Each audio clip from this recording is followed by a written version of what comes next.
Hi, I'm Judy Lair, Leadership Development Facilitator. I love helping overwhelmed, burdened clients become confident, insightful leaders who inspire others to join them in radically changing the world. Well, today I'm wanting to give you 3 steps to get others on board with your vision. So if you have a new project, you have a new vision, you have something that you want people to come on board, you want them to pay attention, and you want them to see what's going on and join your team, here are 3 tips that will help you make that happen. Number 1, show your enthusiasm with energy.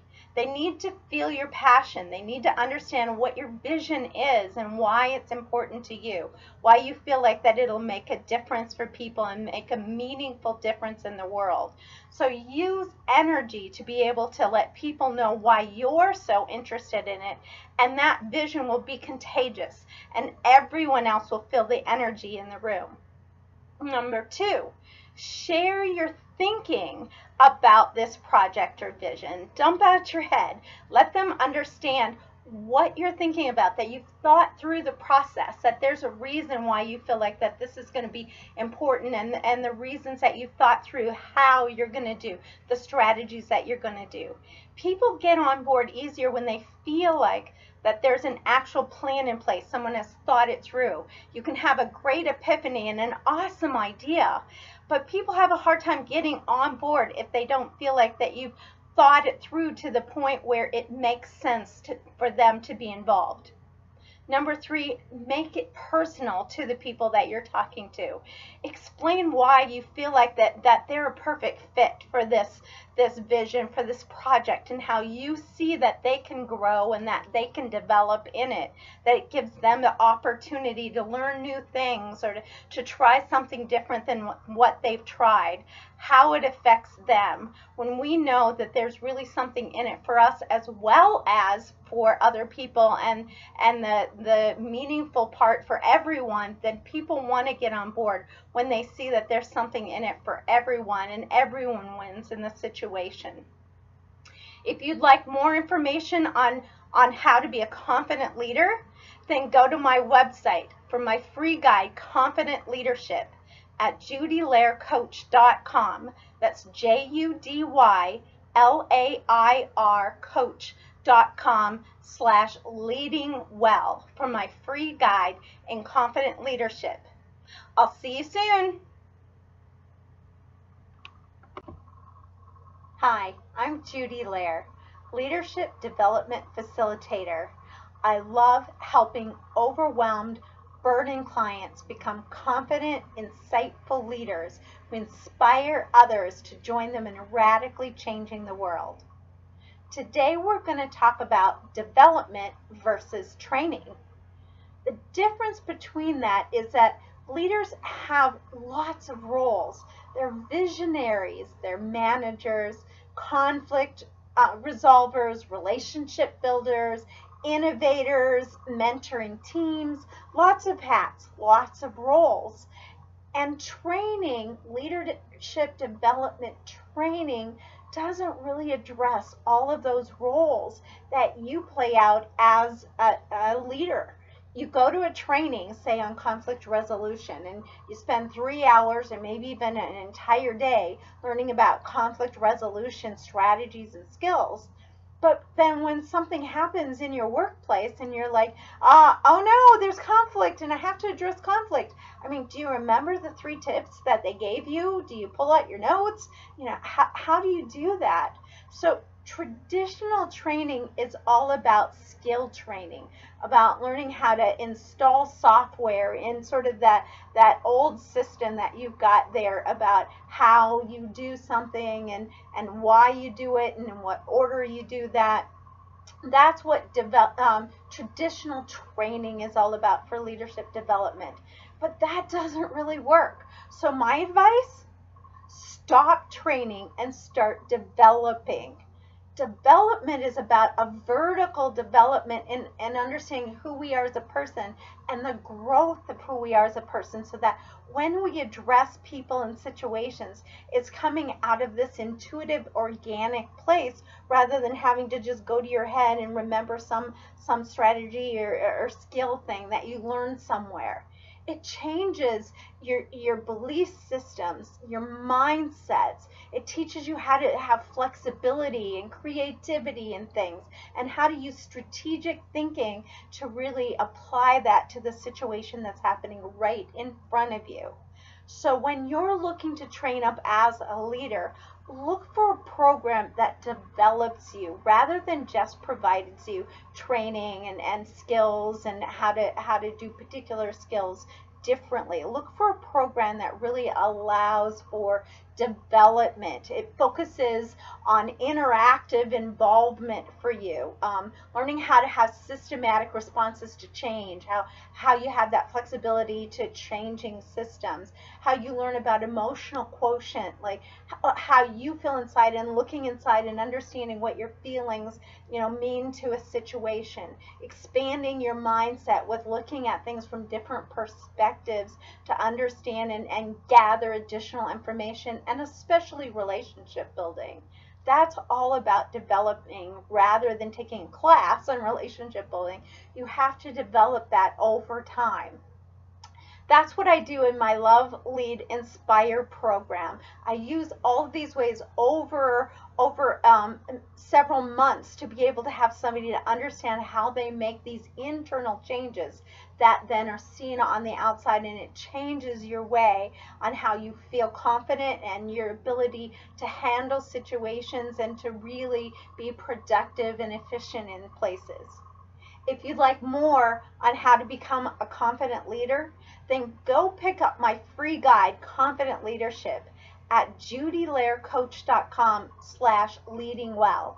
That's JUDYLAIR coach.com/leadingwell. My guide will help you understand how to become a confident leader and to inspire others to follow you. Great to see you. Talk to you next time. Hi, I'm Judy Lair, Leadership Development Facilitator. I love helping overwhelmed, burdened clients become confident, insightful leaders who inspire others to join them in radically changing the world. Today we're going to talk about why insight is important in leadership. I talk about that's something that I love to do, is to help insightful leaders. Well, that's because leaders are primarily influencers, where leaders are influencing people to follow their lead, to jump on board, to go in a certain direction. And so being an influencer, you have two different ways of dealing with that. One, you can be an autocratic boss that just says, do what I tell you to do and go this direction, or it can be an influencer by insight of understanding what motivates people, how to get them to come on board and understand and see how you're doing that. It allows you to create a vision, chart a course, bring your team on board, and manage complex barriers. That's the things that leaders do, all those different roles that they play. And so if you just do it as a boss, where you're just, setting the course and saying, do it my way and do what I say, you're not going to get as many people who say, I want to be on that team and follow you. You're not going to be insightful to influence them to follow you and inspire you to be with you. So instead, what we do is we use insight. The definition of insight is it's a penetrating power to see into a situation and recognize the inner nature of what's going on, to be able to see the core, to be able to understand what's going on inside of someone or inside of a situation, to look with a penetrating look and view in something. Well, excellent leaders, they see the big picture and they see where they're charting and they're going, but they also need to be able to look deep inside, because calling that out to understand and see in themselves and in others, what might be the things that are worrying people. Like, are they afraid that they're gonna do it wrong? Are they afraid that they're going to mess things up? Are they afraid that they're not going to be heard or understood or listened to, or they don't know what they're doing, or their own in sense of feeling like maybe I don't like being told what to do? Whatever's going on inside of there, that causes conflict, that causes people to not move forward, to not take risks, to not show up on time. All of those kinds of things, using insight to be able to understand what's going on inside of people and then speak to them, communicate to them out of that insight thing. It allows you to build confidence, to address the barriers, and to be able to talk about seeing the potential in people and calling that forth, that deep insight, so that you can call it forth and say, this is how you can help the big picture if you bring out that potential and use it here. That's what leading with insight makes a difference, instead of just kind of being the boss and telling people to do it a certain way. If you'd like more tips on how to be a confident leader, then I ask you to go to my website and download my free guide, Confident Leadership, at judylair.com/leadingwell. That's JUDYLAIR coach.com/leadingwell. Sign up for my Confident Leadership Guide to learn more tips on how you can be an excellent, effective, impactful, insightful leader. Thanks. See you later.